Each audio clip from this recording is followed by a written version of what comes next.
বন্ধুরা, আপনারা যদি দার্জিলিংয়ে এসে হোটেল এবং খাওয়ার ব্যবস্থা যদি ঠিকঠাক পান, তাহলে সেটার দিকে কিন্তু আমাদের প্রথমেই নজর রাখতে হয়। তো দেখুন, আমি আপনাদের আজকে এমন একটা হোটেলের সন্ধান দেব যেখানে থাকা খাওয়া নিয়ে পার হেড হিসাবে 700 টাকা আপনাদের পড়বে। আমি আপনার 2024-এর কথা বলছি, এটা পিক সিজন। আমি আহ, ফেব্রুয়ারি, মার্চ, এপ্রিল, মে মে মাসে এসেছি। মে মাসের 26 তারিখ, অর্থাৎ জুনের প্রথমের দিকেই বলতে পারেন, কেননা আমি 1 তারিখে এখান থেকে চেক আউট হবো 2024। তো দেখুন এখানে আমি যে হোটেলটা দেখাচ্ছি, এখানে পার হেড 700 টাকা হিসাবে আপনি ফুডিং এবং লজিং পেয়ে যাবেন, ঠিক আছে। আর বাচ্চাদের এর হাফ, অর্থাৎ 300 কি 350 এইভাবে নেবে। তো দেখুন, আমি আপনাদের যে হোটেলটা দেখাতে চাইছি সেটা কিন্তু স্টেশনের নিকটবর্তী স্থানে।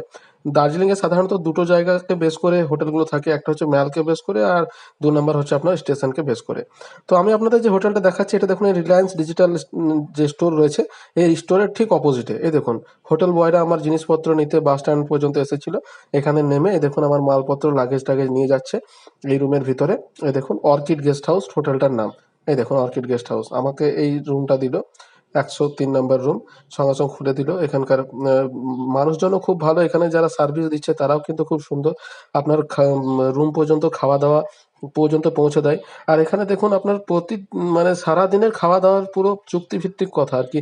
মানে লাঞ্চ, ডিনার, ব্রেকফাস্ট, আপনার দুবার চায়ের সঙ্গে, মানে কখনো পকোড়া, কখনো নিমকি, এই সমস্ত আমাদের দিয়েছিল। তো খাওয়া দাওয়া নিয়ে কোনো কম্প্রোমাইজ নেই, এইটুকু আপনাদের আমি কনফার্ম বলতে পারি, ঠিক আছে। এই দেখুন, অনেক বড় হোটেল এটা, একদম 4 তলা অর্কিড গেস্ট হাউস, এবং সামনে থেকে পিছন দিক পর্যন্ত পুরোটাই কিন্তু হোটেল। আর আমি আপনাদের এটুকু কনফার্ম বলতে পারি যে এখানে থাকা খাওয়া দুটো নিয়েই আপনার কিন্তু কোনো কম্প্রোমাইজ নেই, ঠিক আছে। খাওয়া দাওয়ার ব্যাপারটা, খাওয়া দাওয়া তো খুবই সুন্দর। এমনকি আমি দেখেছি বাইরেরও অনেক লোকজন মানে অন্য হোটেলে থাকে, কিন্তু এই হোটেলে এসে খাওয়া দাওয়া খেয়ে যায়। আপনারা এসে এখানে থেকে খেয়ে বুঝতে পারবেন যে হোটেলটা কত ভালো। আমি কিন্তু প্রথম যখন এই হোটেলটাতে আসি, তখন কিন্তু খেতেই এসেছিলাম, মানে অন্য হোটেলে স্টে করেছিলাম। কিন্তু যখন ভালো হোটেল খুঁজলাম যে খাওয়ার হোটেল কোনটা, তখন আমাদের এই হোটেলটার নাম বললো। এখানে এসে আমরা খেয়ে তারপরে যখন ম্যানেজারদের সঙ্গে টাকা পেমেন্ট করতে যাই, তখন বললাম যে এখানে লজিং এর ব্যবস্থা হবে না, তখন আমাদের দেখিয়েছিল। এই দেখুন হোটেল, খাওয়ার জায়গাটা, খাওয়ার জায়গাটাও বেশ সুন্দর। আর এখানে আপনার আমি প্রথমে এই সমস্তগুলো দেখাচ্ছি কিভাবে আসতে পারবেন বা কিভাবে যেতে পারবেন। আর এরপরে আমি আপনার রুমের ভিতরটাও দেখাবো। তো প্রথমে এগুলো দেখিয়ে নিই, তারপর আমি আপনাদের দেখাচ্ছি। তো দেখুন বন্ধুরা, এই হোটেলটা জাস্ট স্টেশন যে আছে, আপনি স্টেশনেও নামতে পারেন, কোনো অসুবিধা নেই। তবে সুবিধার্থে দেখুন, রিলায়েন্স ডিজিটালটাই হচ্ছে সব থেকে সুবিধা, অর্থাৎ রিলায়েন্স ডিজিটাল প্রথমে পড়বে, তারপরে পড়ছে স্টেশন। মানে স্টেশন থেকে আপনাদের একটু বেশি আসতে হবে, কিন্তু রিলায়েন্স ডিজিটালে যদি নামেন, তাহলে কিন্তু ঠিক তার অপোজিটেই হোটেলটা পড়ছে। এই দেখুন, আমি আপনাকে দেখাচ্ছি। এই দেখুন, আমি হোটেল থেকে রাস্তার দিকে যাচ্ছি। জাস্ট এই একটু মতো রাস্তা থেকে জাস্ট মানে সেকেন্ড প্লট আর কি, তারপরেই আপনি হোটেলটা পাবেন। এই দেখুন, এটা এখানে আমি মানে ভিতরের দিকে আমাকে রুম দেওয়া হয়েছে। এই সামনেই, এই দেখুন সামনে প্রথমে এইটা, তারপরে পিছনের দিকে খাওয়া দাওয়ার ব্যবস্থা। আর ভিতরটা আমি আপনাদের প্রথমে দেখাই। দেখুন উপরের দিকে আমার রুম ছিল 3 তলাতে, আর হোটেলটা আপনার প্রায় 4 তলা, অর্থাৎ একটা নিচে। এখানে কোনো অসুবিধা নেই ফ্লোর নিয়ে, তার কারণ এটা তো ধরুন বুঝতেই পারছেন, শৈল শহর। এখানে ফ্যান তো নেই হোটেলের ভিতরে, ফ্যানের প্রয়োজনও হয় না। গিজার আছে রুমের ভিতরে, গিজার আপনার বেসিন, সমস্ত কিছুই খুবই সুন্দর, পরিষ্কার পরিচ্ছন্ন হোটেল। এবং আমি আপনাদের সবই দেখাবো।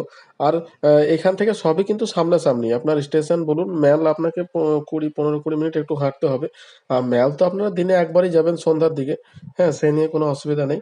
এবার দেখুন, আমি হোটেলের উপর থেকে নিচে নামছি। আমি অফিসটাও দেখাবো। অফিস এবং ডাইনিং দুটোই একই সঙ্গে প্রায়। ডাইনিংটা আপনাদের দেখিয়েছি। এই দেখুন, আমি আপনাদের দেখাই। এই যে সোজা যদি যান, এই সোজা গেলেই এই দেখুন আপনার মেন রাস্তা, আর রিলায়েন্স ডিজিটাল, ঠিক আছে। রিলায়েন্স ডিজিটাল বললেই হবে। আপনি যদি বাসে মানে যে যাতেই আসুন আপনি, আপনি যদি বলেন রিলায়েন্স ডিজিটাল, এই দেখুন রিলায়েন্স ডিজিটাল দেখতে পাওয়া যাচ্ছে। আর ঠিক তার সেকেন্ড প্লটেই হচ্ছে হোটেলটা, অর্কিড গেস্ট হাউস। এখানকার যে ম্যানেজার, তার নাম হচ্ছে আপনার কৌশিক দা। কৌশিক দা বললেই হবে।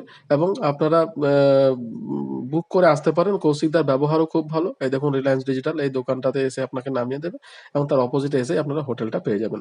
এই দেখুন, আমি এবারে রুমের ভিতরে দেখাই। এই দেখুন সমস্ত কিছুর ব্যবস্থা আছে, জামা প্যান্টের হ্যাঙ্গার, টিভি আছে। আপনার বাইরের দৃশ্য আমি আপনাদের দেখাতে পারছি না যেহেতু অন্ধকার। দিনে হলে আমি আপনাদের দেখাতে পারতাম। তো বন্ধুরা দেখুন সবই আছে।